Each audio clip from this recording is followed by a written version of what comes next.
Alright guys, bago ang Christmas break na mga estudyante, hahamunin muna natin sila sa paboritong tagisan nyo ng galing at talino sa umaga. Ito ang UH Quiz Bee! At ready na nga sina Quizmasters, Miss Lina at Sean na may special na makakasama.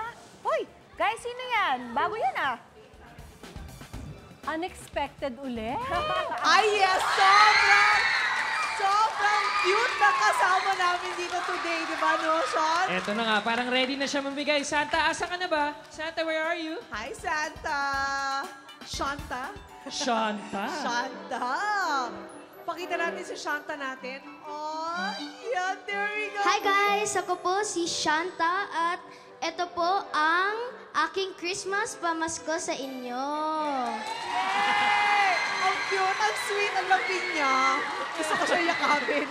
Okay, ang cute. At habang nagbibigay si David ng mga snacks, si David siya ng ating kasama.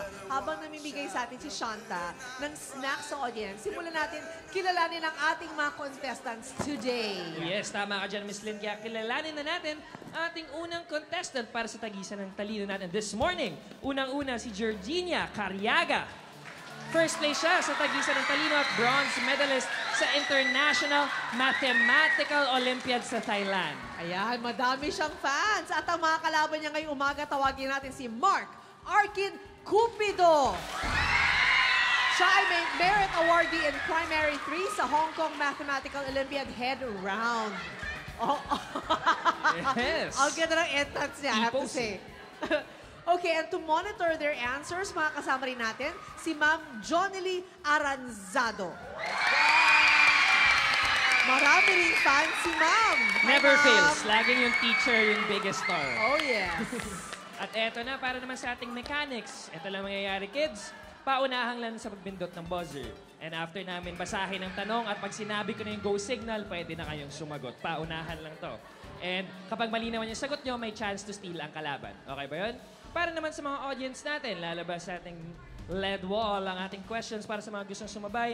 The timer will also flash there para sa pagsagot ng ating Quiz Bee players. And we have 10 points each para sa easy round and 50 points each para sa difficult round. Ang may pinakamataas sa points na makuha ang tatanghaling Quiz Bee champion na tatanggap ng 5,000 pesos at 3,000 naman para sa ating runner-up. Yan. Okay. Handa na ba kayo? Handa na? Kamay sa baba tayo, kids. Okay, let's go. So this is the first question. Remember, wait for us to say go.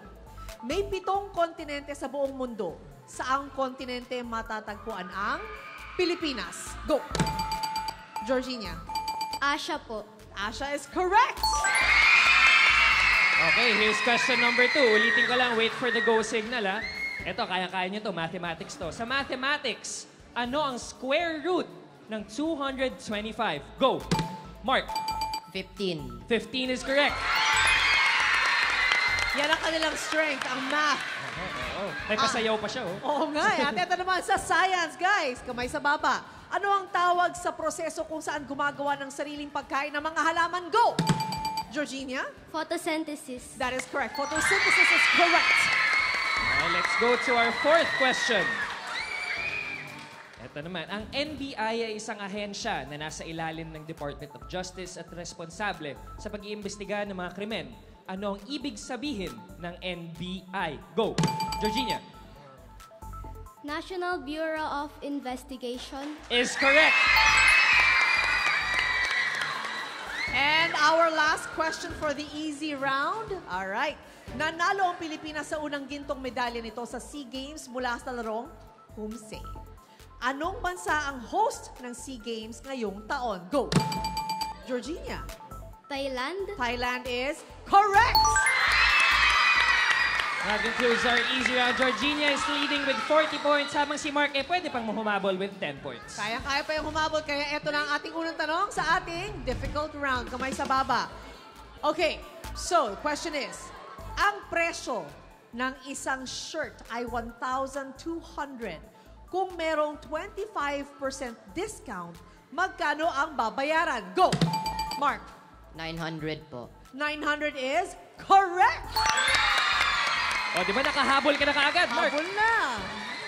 Here's our second question for a difficult round. Sa kasaysayan ng Pilipinas, konting history naman tayo. Anong taon dumating si Ferdinand Magellan sa bansa? Go! Mark. 1581. 1581 is incorrect. Georgina, you have a chance to steal. 1521. 1521 is correct.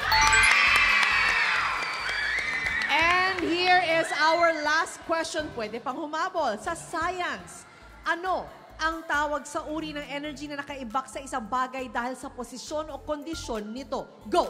Mark Potential energy. is correct. Potential energy is correct. That concludes our difficult round. And eto, we are tallying up the scores right now. And ang ating UH Quiz B champion ay walang iba kundi si... Ayan na, binibilang pa, binibilang pa. Ay! Ayan na. Walang iba kundi si Mark with 100 points. 100 points. Nako, congratulations, Mark! Iba talaga pa nakakahabol, no? Kaya nga come from behind Ito na, imbitahin naman natin si Shanta. Shanta, come on. here. Come, Siyempre, Mark and ikaw Georgina, mag-a-award join sa us ating here in the mga middle. contestants today. Yes. Okay, so our winner is Mark. Mark, you have 5,000 pesos. And Georgina has 3,000 pesos And naman. ito naman, put this on Mark. Yan. Ito naman kay Georgina. And Here you for go. Georgina. Congratulations, Mark. Congratulations, Georgina. Congratulations, guys. Congratulations. Ang galing nilang pareho. Kaya nga close fight yun. Yes. Hanggang sa dulo kayo naglaban, ha? Oh, Congratulations. David, Sean, thank you so much for joining us. The Shanta natin, guys! Yes. Maraming salamat, guys. Kaya naman, tutukan kung saan papupunta ang paborito niyong tagisan ng talino tuwing umaga. Dito lang yan sa Pamamasang Morning Show, kung saan laging una ka. Unang hirit! Wait! Wait, wait, wait!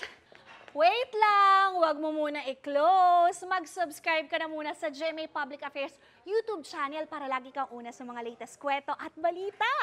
I-follow mo na rin ang official social media pages ng Unang Hirit. Thank you. O sige na.